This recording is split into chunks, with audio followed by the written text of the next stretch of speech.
Hey guys, it's Robin, RsIslandCrafts, and welcome to my studio. Many of you know of my recent love, recent in the last year or so, of Selvages. When I first started quilting and sewing, I didn't know Selvages. I knew what Selvages were, and I knew you weren't supposed to sew them into your quilt and into your clothing and stuff, but at that time I didn't know you saved Selvages.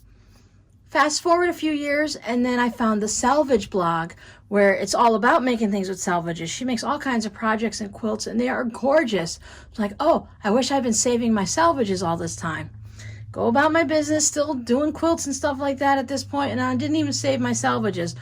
Why didn't I? I knew I loved those projects, but they seemed so out of my reach and so complicated. But then I realized in the last couple years that Selvages are fun and simple to sew with.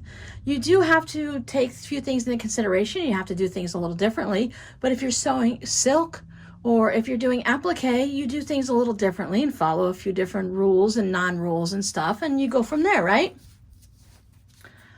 So I've been collecting Selvages again, and I've been really lucky that you guys have been sharing your Selvages with me.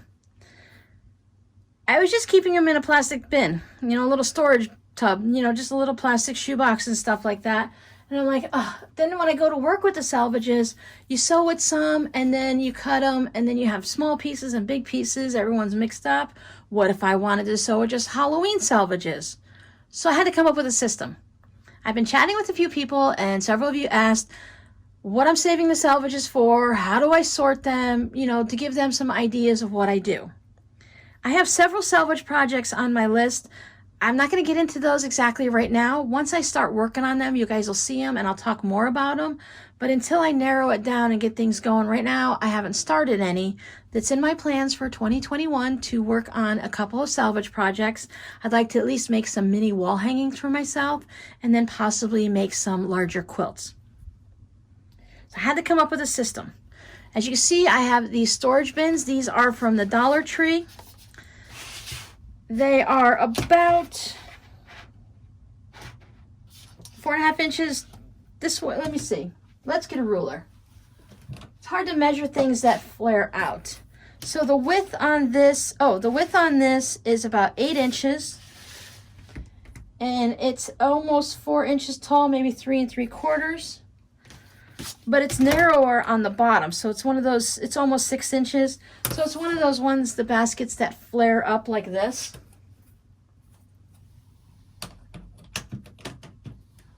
But they work really well with my new scrap system. I have larger bins on the side and these fit right in the middle. So I picked up a bunch more for my Selvages. This one I keep in my craft room. It has nothing written on it. It's blue, it's a different color. When I receive a Selvage, I was sent this gorgeous Selvage. Look at that, it's got hearts on it, right? I mean, it's cute fabric. It looks like kitties in sweaters with yarn, or that could have been a llama. Nope, they're kitties. They got whiskers. They're just so adorable working on projects and stuff. Look at that, right? So then it has these hearts on it, so that's perfect. This is a very long Selvage. It looks like it's probably cut from a yard or two, which is great. You can do many projects with this, but the longer ones also allow you to do string blocks. So if you've made a string block, I have some videos for those also. But if you make a string block, you're going to cut it diagonally this way, sew it diagonally. So your very first piece needs to be super long. So you need a lot of long ones. So if I want to do 12.5-inch blocks or 9.5-inch blocks, I need something that's quite long. So these really long ones are great like that. But when I create my own Selvages from working in the craft room, or someone sends them to me, depends on, if you send me 20 of them, I'll probably sort them right away. If you send me one, I'll just put it in this basket, keep it in my craft room. When they get a little bit full, I like to still sort them in here based on what I'll show you in a minute.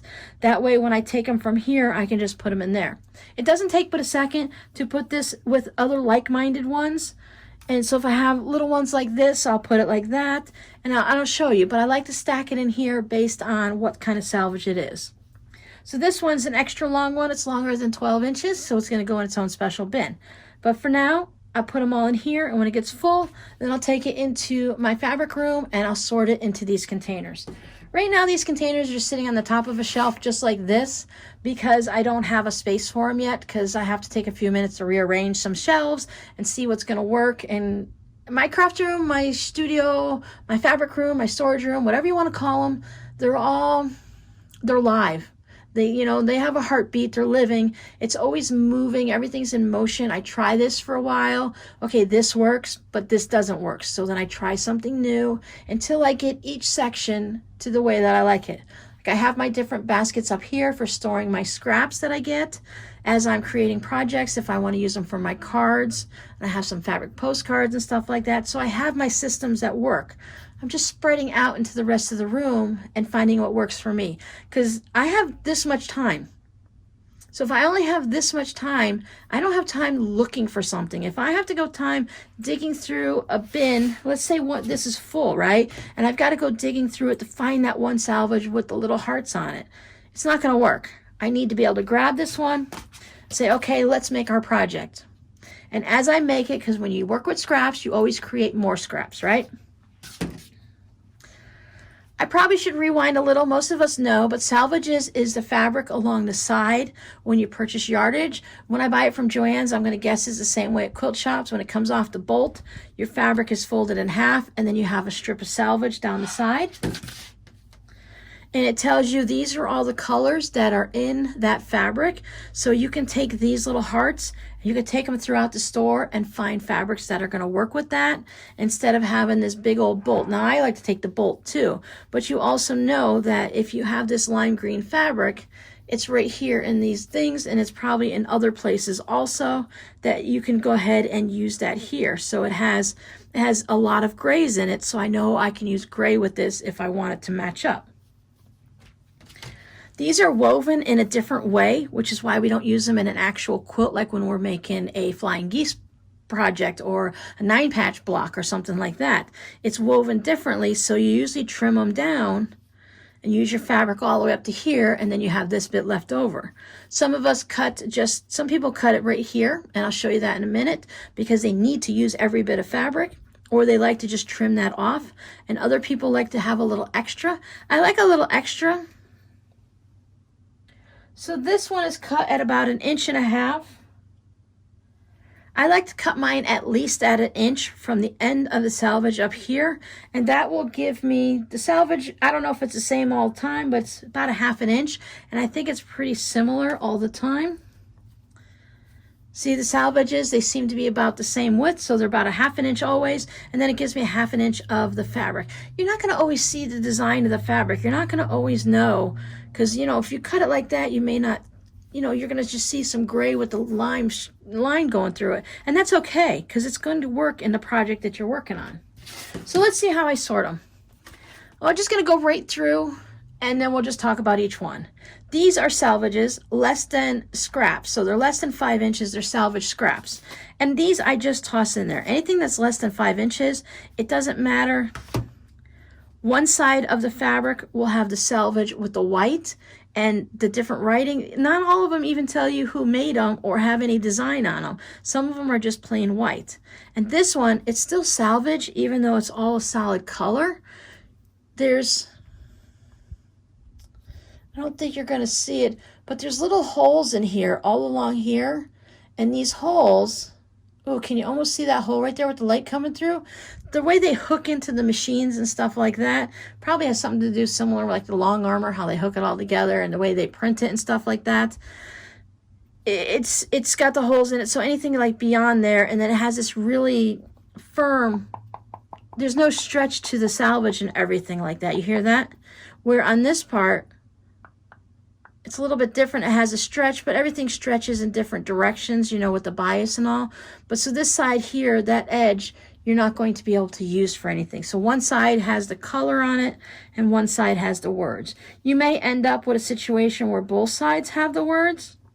Sometimes I have selvages and they just have words on it, and then I'll have another piece that might have that. So these are just all my little bits and pieces that are below 5 inches. Some of them might be, nope, that's just right at 5 inches. It may look long, but I use these because, just because this is the only bit of selvage, I've got a project for that. So I'm not going to throw that away either. Now, if it comes down to, Even these might be a little bit too small, but look, it's got a color on it. It's got a circle with an 11. I might use that for something. This one I might not use, but I will use this one because it has that little circle on it. So I save everything, and this one is just a hodgepodge. It's a mess. I don't worry about keeping it organized, separated, or anything. This is the crumb scraps of Selvages. Now you can see I have them nice and neat. These are Salvages Holiday. So I have my Christmas here, I've got my autumn and fall there, and then I've got my Halloween over there. As I go through and I have more and more Salvages, then I'll probably separate these out. I use this is a wet erase marker. You know how they have dry erase and you just rub it off with an eraser, a tissue, a cloth, or whatever? These are wet, so if I took a wet wipe or it just took a napkin and got it wet, this would come right off and it'd be nice and clear. This is a little bit rough, but I've already changed these a couple times and I know it wipes away perfectly clear with the wet erase, and then I just dry it and I write it again. So when it gets a little bit more, I'll change this to Christmas, and I'll have one for Halloween, and then I'll probably just have a miscellaneous holiday, so it'll have like Easter and stuff like that. I don't have anything for, I'll put all the Easter and anything that I come across at that time, Valentine's Day in here. Right now my fabrics are mostly Christmas, Halloween, and autumn, because those are the holidays that we just went through, right? Now these are my Salvages that are long and over 12 inches. These have to have the white. You see how all of these have the white on it? Some have plain white, some have the numbers on it. If I open them up, you'll see that these have the circles on it too. This one only has 3 colors. This does not matter as long as it's not a holiday and it has the white on it and it's longer, it's 12 inches or longer. It's going to end up in this container. Usually I just kind of spread my fingers because I want it to fit in here. So what I've been doing is I just kind of spread my fingers as much as I can. Sometimes I just fold it and wrap it around and fold it and tuck it however. But then it fits in there nicely and I can get them all stacked. If I get this completely full, then I'll either bring in another container or hopefully I'll start working on some projects. But this allows me to do blocks, 12.5-inch blocks that are like this. If I just want to put a Selvage straight across it, maybe I'm making a tote bag or a zipper pouch, I can go and I'm like, I need to have a long, sorry, my sleeves are falling down and driving me crazy. It was cool this morning and now I'm getting a little warm because this is my 3rd video this morning. Or I should say this afternoon. Anyway, I have them all in here. These have the little white bits on it. And I just write it on here so that I can easily read it. My chicken scratch, but I'm used to it. These are Salvages Miscellaneous. So these are larger than 5 inches, but not more than 12 inches. So these are still good for doing projects. Like this one is 6.5 inches. So I'm going to use this for a project. When it was given to me, it has little extra bits on it. You know what? I don't care. I'll trim those off and I can use that in with my cards and stuff. A lot of times I don't trim your Salvages when you send them to me. I trim them when I work on them. Like I know this one. I've had this orange fabric for many, many years. Just wanted to see if it actually had a date on it. Nope, so I've used this fabric for many years, but I cut a long bit off of it the last time I used it, so I can go ahead and trim it down to what I need. I do usually give myself a little extra because I'm not using, most of the time I'm not using like the novelty fabric and stuff like that to make a quilt. When I make a quilt, it's usually scrappy. I don't need to use all of my yard of fabric, of blue fabric. I can just go ahead and cut the Selvage off wherever I feel like it at the time. Sometimes it's a little larger, sometimes it's a little narrower. But that's what this bin is for. This bin is to be used still. I can still use it for any of the projects that I'm doing basically. But let's say I'm referencing to the string block. So I got my long one. And as you go down to the corners, you're going to get smaller, shorter strips, right? So then instead of using my large 12-inch ones on that center, I don't want to waste it down here. As I get smaller, I can use these ones. Now people ask, do you use all of them? Well, yes, I do. Even these that are just the Selvage, there's no fabric on it because, you know, when you're making a quilt, you need every single 1/4 inch of that fabric. I still use these because these are fun. I've used these last year, possibly, to make ornaments. So you can just put these on. I made some trees and some balls and different ornaments like that. This can still work in zipper pouches and stuff. You can change up your techniques a little bit and find other ways to use it. So I do save these. And if you've noticed, some of these still have the fabric on them, just a little bit. But when I stack one on top of another, as I'm using this, and I sew my fabric, when I put the next one on, you're not going to see that color anyways. So there's no sense putting it in with all the other strips where I'm going to see a lot of the color, because you're going to get tons of this color. I have the option of moving this all the way up to here so you could still see that fabric. So I do consider these to be only white edges is what I called this. So that just means that there's not enough fabric or no fabric at all to be used, so you can't see any of the color. So only white edges. They don't give you very much room here, but I probably didn't need to write the word selvages, but that was at the beginning before I actually put the selvages in there. They do get a little loosey-goosey and move around. I just try to make sure everything's neat. I try to stack them up. See, now this one does have the color in the selvage, but it doesn't have really the fabric up top. So even though it's colorful because of the way they just put the white strip, I still put it in this bin, because that's going to be a different type of project. I'm not using this in a string block unless I'm doing it in a certain way. Now this Selvages is from the other side, and they have no white edges at all. So you get things like this. There's still a selvage there. You can see how it's all really white there and not there because it's tightly woven and they don't dye it as much. I'm going to guess that the dye is just probably going through somewhere. But that's what this is. This one, none of these have any of those white strips on it. Look, I've got the Tula Pink. I got a Tula Pink from the sewing machine. One of you amazing people sent me the Selvage. Look at that. So that's going to go into a special project. And then I'm going to have, like, my Salvage projects are going to have a little bit of you guys in it, a little bit of me. I'm going to remember the projects that I made. Then I'm going to remember who sent me these. But these have none. There's no color, there's no other white at all. It's all colored fabric.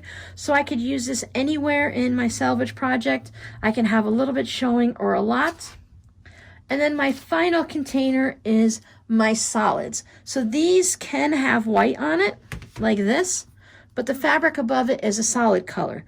Now they also can have no white on it, but yet it's still a solid color. So that's where my blender fabrics, both sides of the Selvages on the blender fabric look like this. None of them have white on it at all, no writing, no anything. I like to definitely have the ones that have the fluffy ragged edges there.